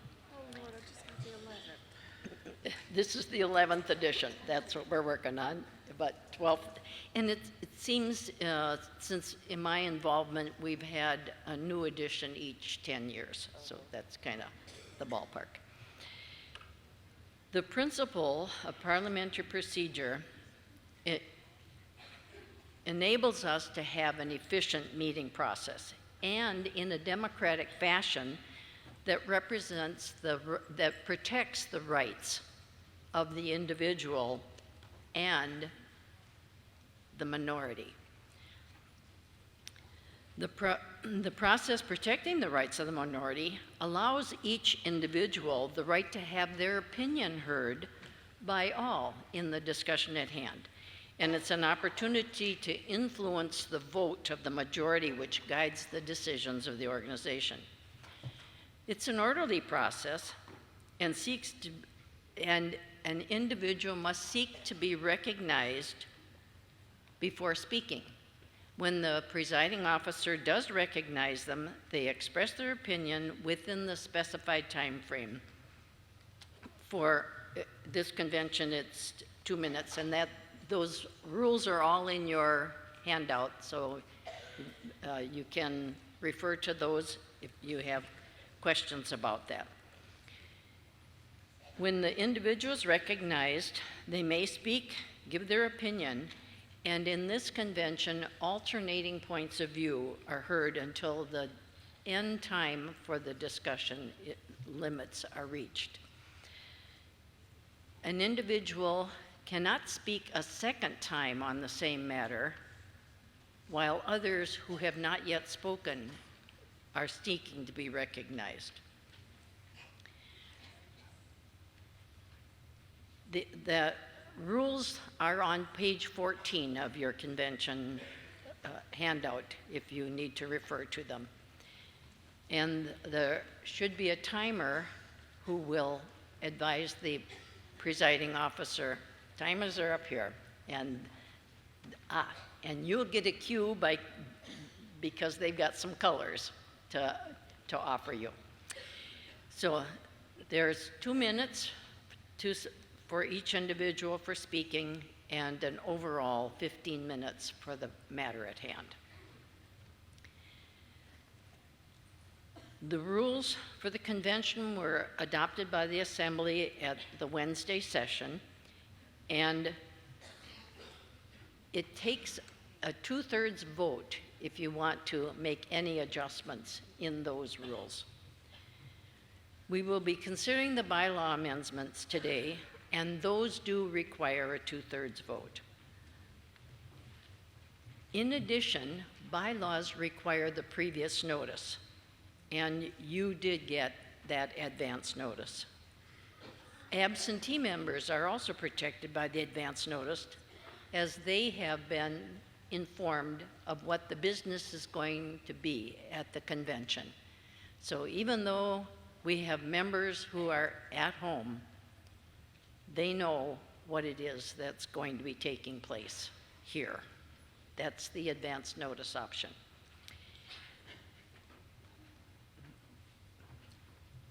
The rights of the majority is a bedrock principle of democracy, and it's protected in that action taken by the society is decided by more than half of the members present and voting. And as your presiding officer said to you earlier, I'm happy to be available to answer questions for you. Enjoy the rest of this convention. We are about to begin the work. Thank you, Ginny. We appreciate that. I think sometimes conventions can be so overwhelming for first-timers. I know it was for me. The room itself just threw me. And so to have somebody explain the processes by which we abide, I think it's helpful for everybody, but especially for our first-timers. So thank you, Ginny. We appreciate your comments. We're going to begin our discussion of bylaws and resolutions, and I'll call Carol Johnson to the podium. Ginny has already spoken about 2 minutes per speaker, 15 minutes per item for discussion. Joan Beard and Barb Eason are at this table on the lower platform. They're going to track the time for each speaker. When you're at the microphone, just please keep an eye over here, an occasional eye, because they'll give you the yellow card at 1 minute and the red card at 2 minutes. And at 2 minutes, please stop your comments, which means say what you want to say right off the bat so that you don't get cut off for time, okay? Prepare and organize your presentation. We'll take the bylaws first with Carol, and then we'll, as soon as we finish those, depending on the time, we'll go to resolutions. So Carol? Thank you, Madam President. Good morning, sisters. The International Bylaws Committee is charged with 2 important tasks each biennium. The committee reviews the bylaws of individual states, provinces, and nations to certify that their bylaws are in alignment with the international bylaws using the standardized format. The other task is to receive proposed amendments from approved sources and to prepare them for presentation at the International Convention. To accomplish these tasks, it is necessary to have a competent and dedicated committee. I would like to introduce the members of the 2017-2019 International Bylaws Committee who are seated with their delegations. Sandra Gerber, Missouri Phi. Jean Kellogg, Connecticut Gamma. Sandra Marshall, Arizona Fidelis Theta. Ann Curling from Maryland New was also on our committee, and she joined Omega in June. Yeah. I'm Carol Johnson from Texas Beta Omicron. These sisters have done a wonderful job during this biennium, and I, as chairman, wish to extend my most sincere thanks for their commitment of time and hard work to complete our tasks. Thank you.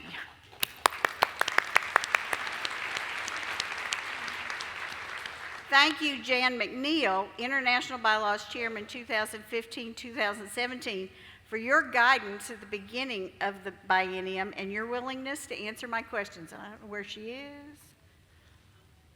Over there. I'd also like to thank International Executive Board Chairman Anne Marie Brown, who has been my go-to person for all questions bylaws.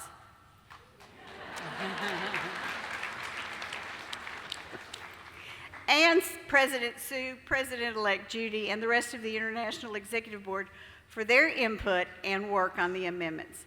And thank you to Jenny Altman, our parliamentarian, for her help in formatting the amendments and this script.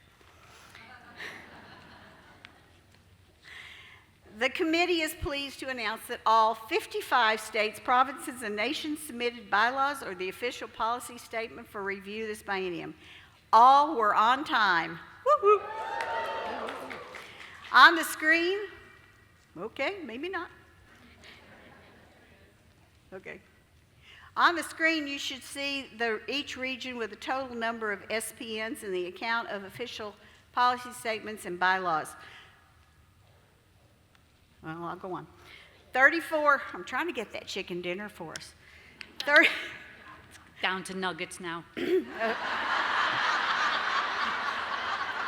She said a chicken dinner. We'd have to share it, I'm afraid. 34 states, provinces, and nations filed bylaws, and 21 states filed official policy statements.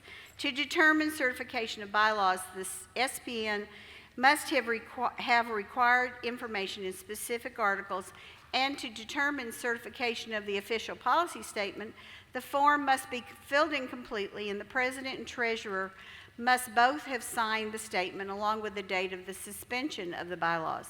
The official policy statement then becomes the page 1 of the SPN's Policy and Procedures Manual. It is with great deal of pleasure that I announce that all 55 SPNs have bylaws or official policy statements that are certified. Congratulations to all across our organization who have worked hard in each state, province, or nation to achieve this goal.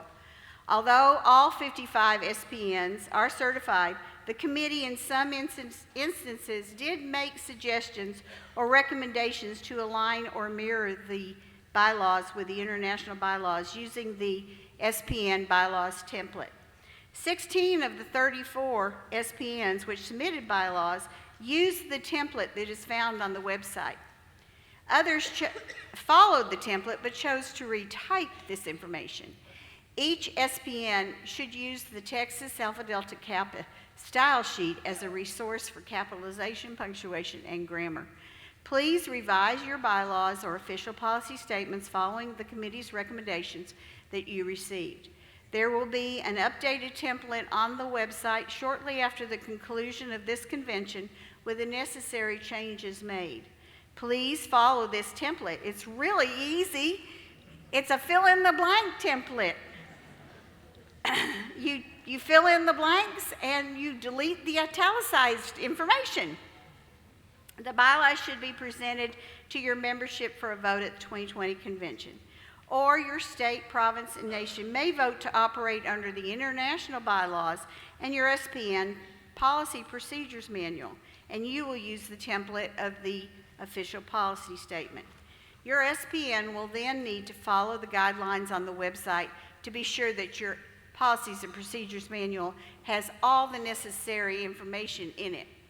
Finally, the bylaws and official policy statement will be ready to be submitted by October 15th, 2021 to the next International Bylaws Committee Chairman, Jean. On behalf of the next committee, I thank you in advance for these actions. Now to the proposed amendments for the 2017. The proposed amendments to the 2017 international bylaws are ready for presentation.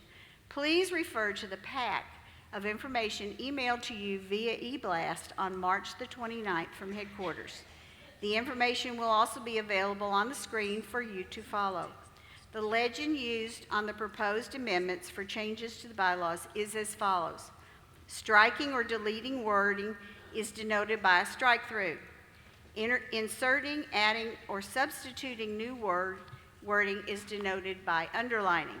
For your convenience, the rationales have been added to the slides. Madam President, the committee has reviewed all the amendments and put them in the proper format for consideration by the Assembly.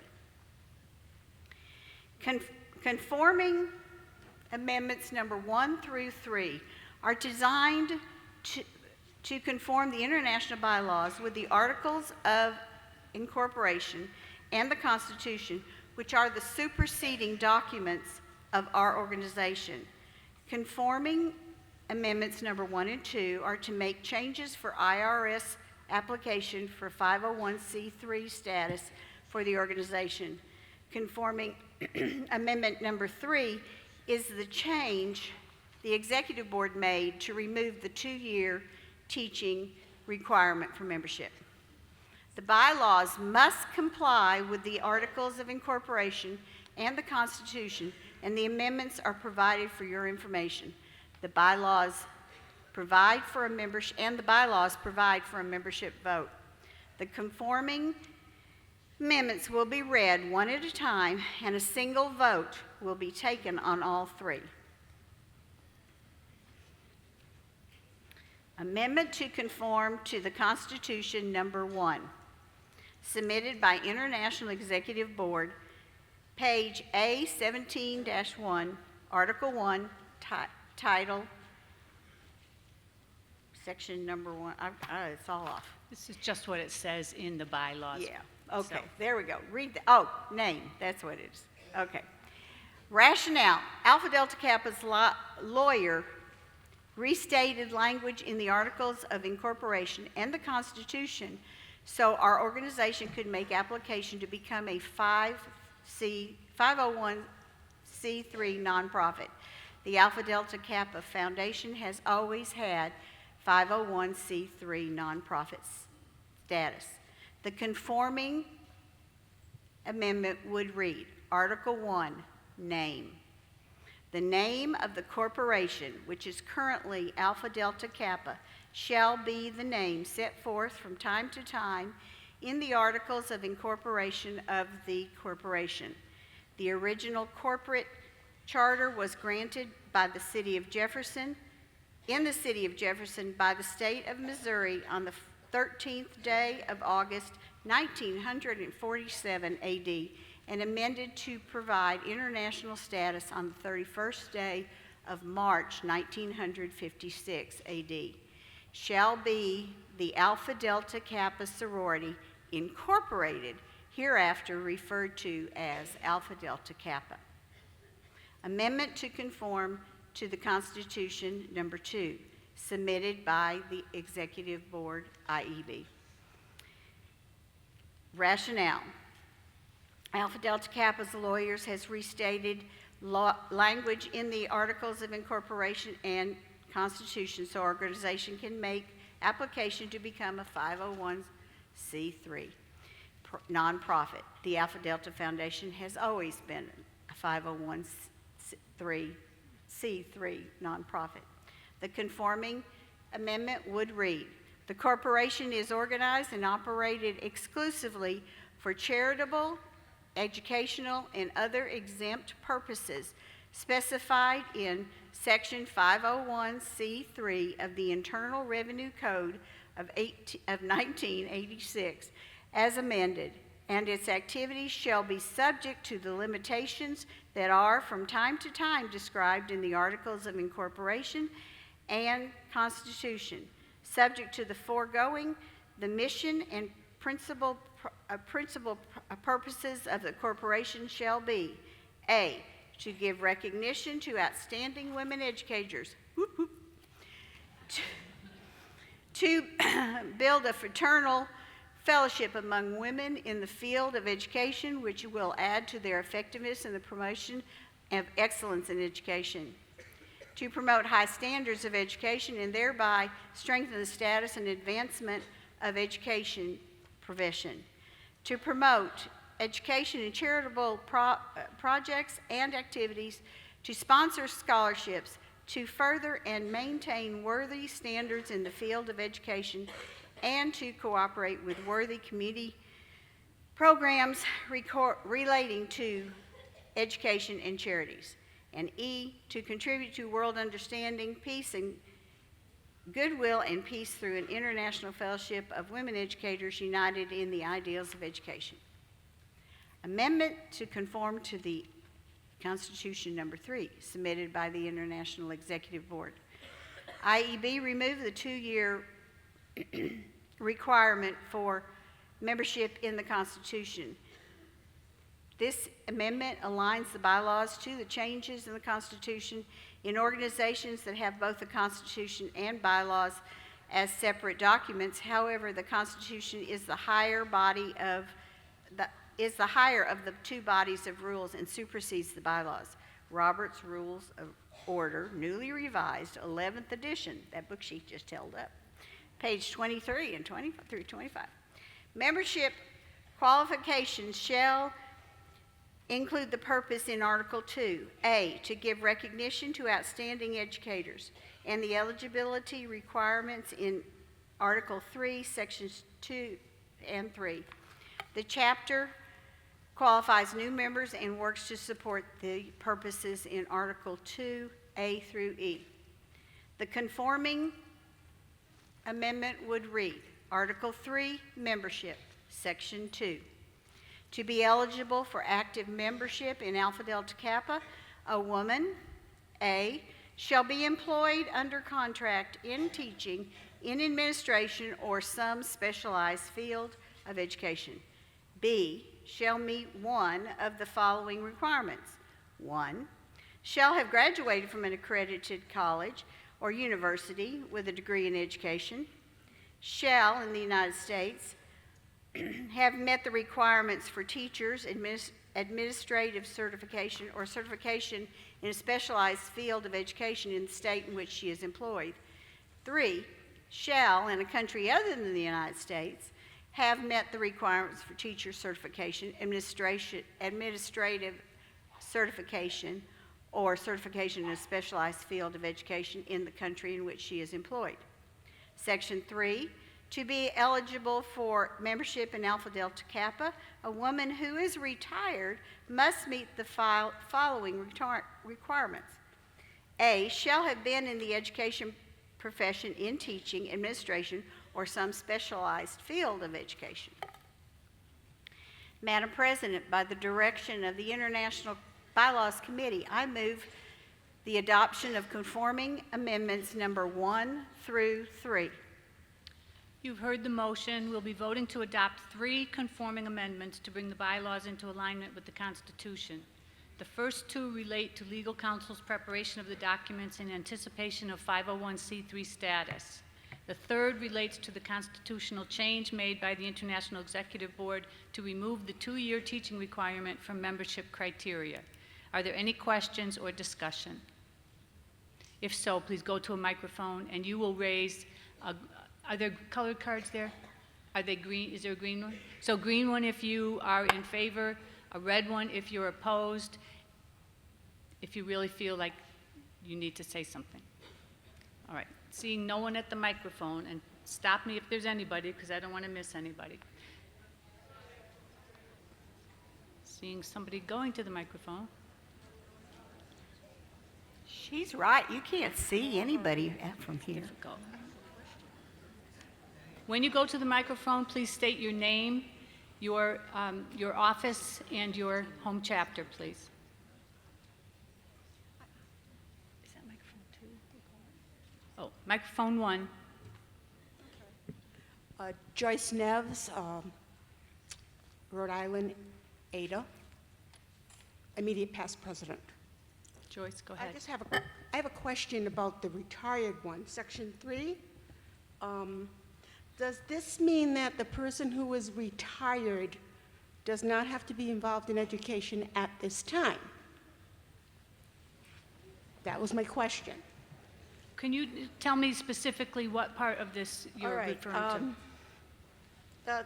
Section 3, to be eligible for membership in Alpha Delta Kappa, a woman who is retired must meet the following requirement: shall have been in the education profession in teaching, administration, or specialized field of education. Joyce, I just want to let you know this is not being under consideration right now. This is in our bylaws right now, and so we're not voting on that right now. I thought we were.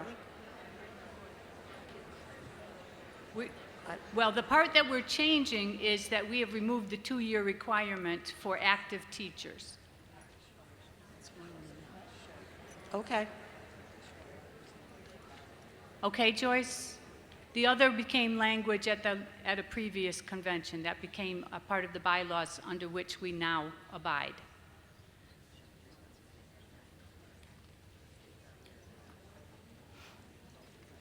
It was already there. So Joyce, we can chat later to talk about the implications of the other section, but it's not something that we are bringing before the body today, okay? Any other questions or discussion? Okay. Hearing none, we're ready for the vote. We'll use our keypads. All those in favor of adopting these three conforming amendments, push 1 for in favor and 2 opposed. Ready? Vote. Votes cast 866, needed to adopt 578.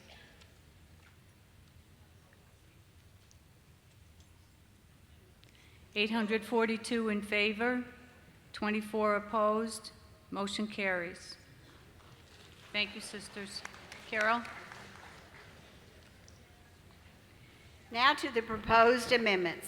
Proposed amendment number 1, submitted by International Chapter. This edition will clarify who reviews the applications of prospective members when a new chapter is chartered. Membership requirements are stated in Article 3, Section 2. New chapters will be established with educators that are actively engaged in education.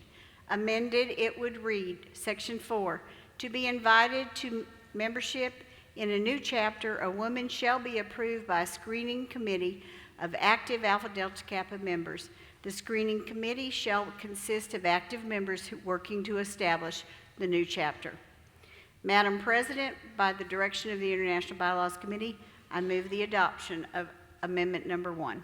There's a motion to adopt amendment number 1 coming from a committee. It needs no second and requires a 2/3 vote to pass. The purpose of the motion is to add wording to clarify who comprises a screening committee for a new chapter. Are there any questions or discussion? Seeing none, we'll proceed with the vote. All those in favor? Oh, sorry, I'm going to have you yell yes. No, it's private vote. All right, we'll use our keypads. If you are in favor of this motion, press 1. If you are opposed, press 2. Vote now. Votes cast, 910. Needed to adopt, 607.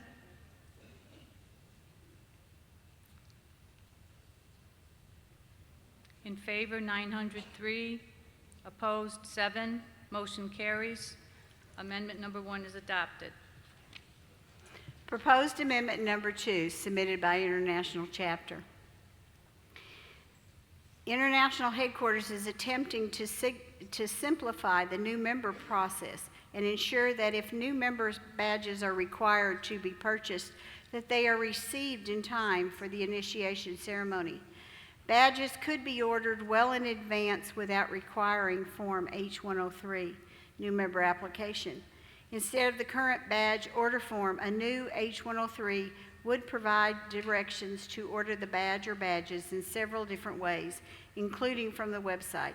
Form H-103 would request the initiation date instead of the anticipated date of initiation.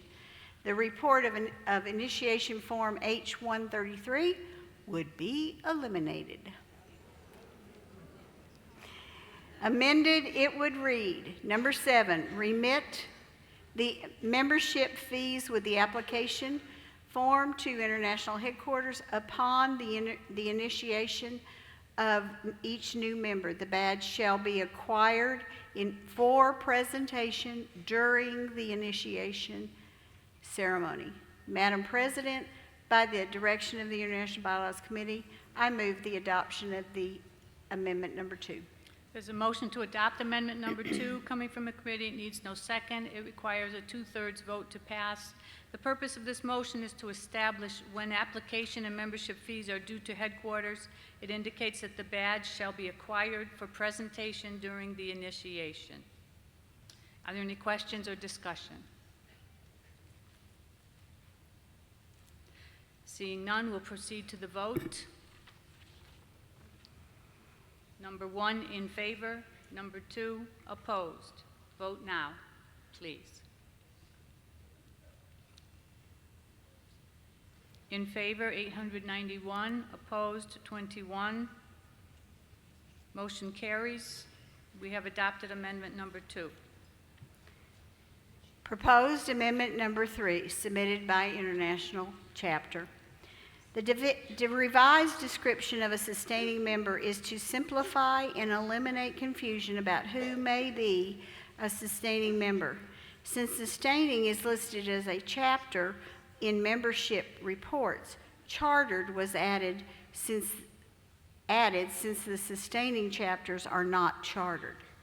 Amended, it would read, C, sustaining member. A sustaining member is an active member who is not affiliated with a chartered chapter. Madam President, by the direction of the International Bylaws Committee, I move for the adoption of amendment number 3. There's a motion to adopt amendment number 3 coming from committee. It needs no second. It requires a 2/3 vote to pass. The purpose of the motion is to clarify who is a sustaining member. Are there any questions? Seeing none, we'll proceed to the vote. All those, just the same words over and over. It's like dancing. I fall off my feet after 3 steps. All right, so 1 is all in favor, 2 is opposed. Please vote now. Votes cast, 916, needed to adopt, 611. In favor, 909, opposed, 7. What do I say? We have voted to adopt amendment number 3. Proposed amendment number 4, submitted by Arizona Executive Board. This change would allow a chapter honorary member to transfer, for example, to another chapter when the original chapter disbands or when an honorary member or her sponsor moves out of the area of the original chapter. The receiving chapter shall have the right to invite the member to transfer. See Section 6E1F. A chapter honorary member shall be elected by the same election procedures as those used to elect new members. Dues will be paid by the chapter to which the honorary member transfers. As stated in the bylaws, the title of honorary member may be conferred upon a woman for life. This change would allow the honorary designation to continue. The transfer may be completed by filling out the online chapter transfer form on the Update My Chapter roster page on the website. Amended, it would read, H, a chapter honorary member shall be permitted to transfer to another chapter when invited. Madam President, by the direction of the International Bylaws Committee, I move for the adoption of amendment number 4. There's a motion to adopt amendment number 4. Coming from a committee, it needs no second. It requires a 2/3 vote to pass. The purpose of this motion is to allow an honorary member to transfer to another chapter when invited. Currently, they may transfer, but only to a Fidelis chapter. Are there any questions or discussion? Seeing none, we'll proceed to the vote. Number 1 is in favor, number 2 is opposed. Please vote now.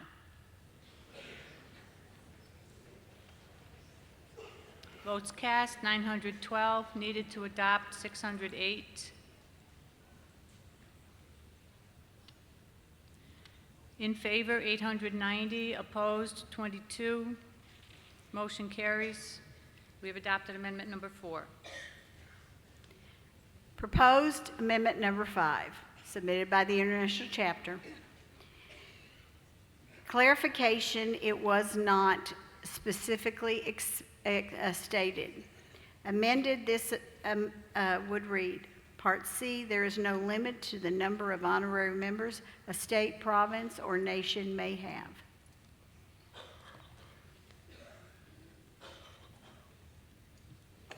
Madam President, sorry about that, senior movement there. By direction of the International Bylaws Committee, I move for the adoption of amendment number 5. Coming from a committee, it needs no second. It requires a 2/3 vote to pass.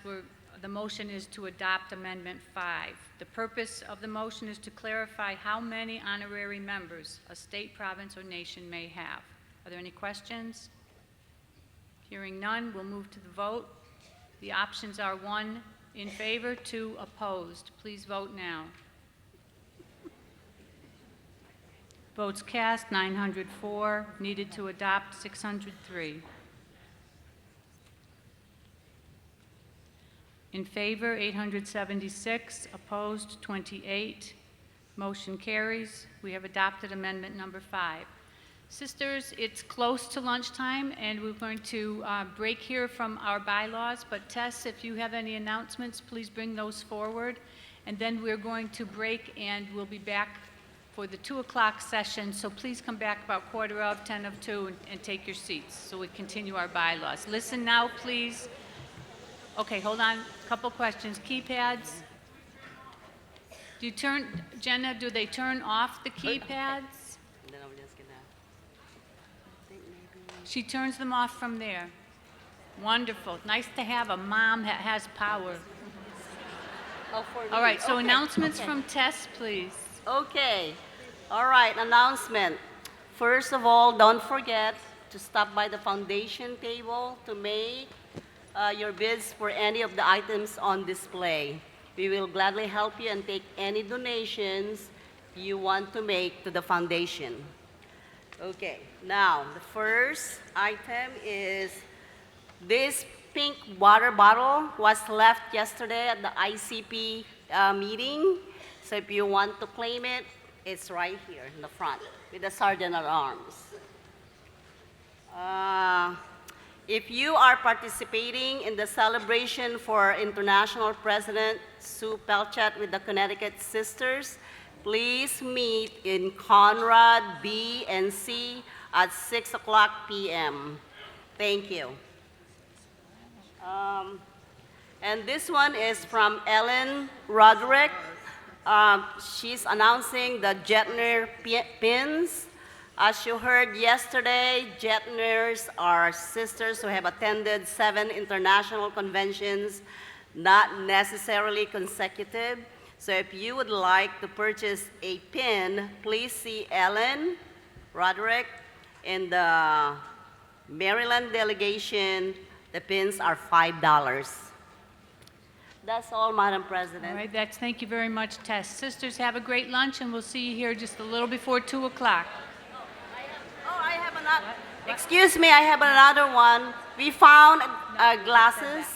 So if you lost your reading glasses or a prescription glasses, it's right here with the Sergeant at Arms.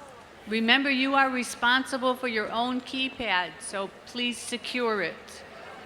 Put it in the bag on the president's chair. Oh, right now we have a raffle? We have raffle prizes. Check the raffle board before you leave the room.